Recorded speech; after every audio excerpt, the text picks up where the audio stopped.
Welcome friends, welcome to my channel my first view. இன்றைக்கி நம்ம ஓமவல்லி சட்னி, கற்பூரவல்லி இலை வச்சு சட்னி எப்படி பண்ணுறதுன்னு பார்க்கலாம். கற்பூரவல்லி இலை எடுத்து வச்சுருக்கேன், கொத்தமல்லி தழை எடுத்து வச்சுருக்கேன், கடலப்பருப்பு, தேங்காய், வரமிளகாய், உப்பு, தாளிப்புக்கு கடுகு, உளுத்தம் பருப்பு, கருவேப்பிலை, ரெண்டு சின்ன வெங்காயம் நல்லா நைஸாக கட் பண்ணி வச்சுருக்கேன்.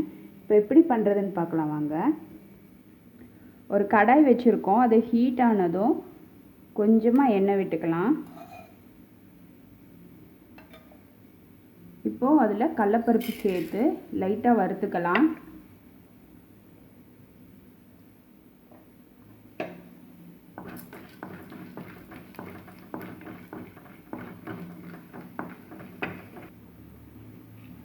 இப்போது இந்த கடலப்பருப்போடவே 2 வரமிளகாவையும் சேர்த்திக்கலாம்.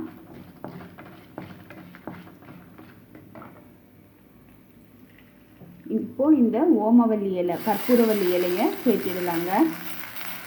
ஃப்ளேமை சிம்மில் வச்சுக்கோங்க.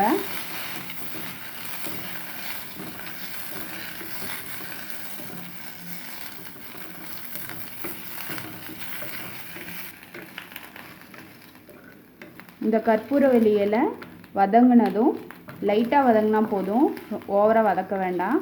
வதங்கினதும் ஃப்ளேமை ஆஃப் பண்ணிடலாம்.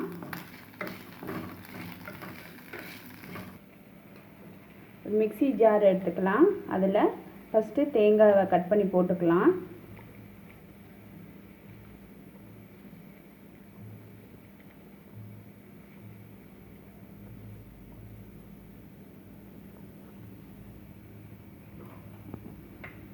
கூடவே கொத்தமல்லி தழை,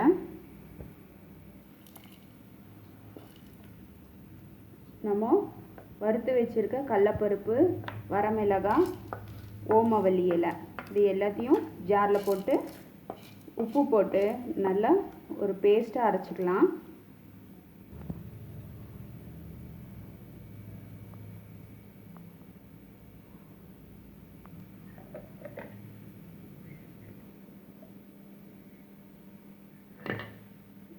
லைட்டாக தண்ணி தெளித்து நல்ல ஒரு பேஸ்ட்டாக அரைச்சிக்கிட்டோம்.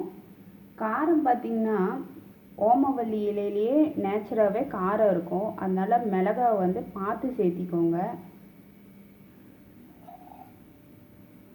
இப்போ திரும்பவும் பேன் ஹீட் பண்ணி கொஞ்சமாக எண்ணெய் சேர்த்திக்கலாம். இப்போது இதில் கடுகு, உளுத்தம் பருப்பு சேர்க்கலாம். கூடவே நைஸாக கட் பண்ணி வச்சுருக்க சின்ன வெங்காயம் ஒன்று சேர்க்குறோம்.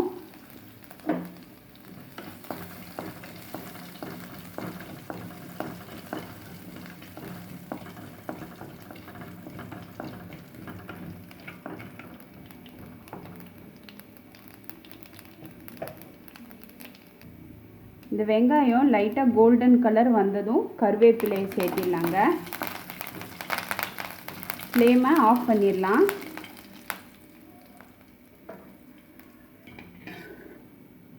நம்ம தாளிச்சதை சட்னி மேலே கொட்டிடலாம்.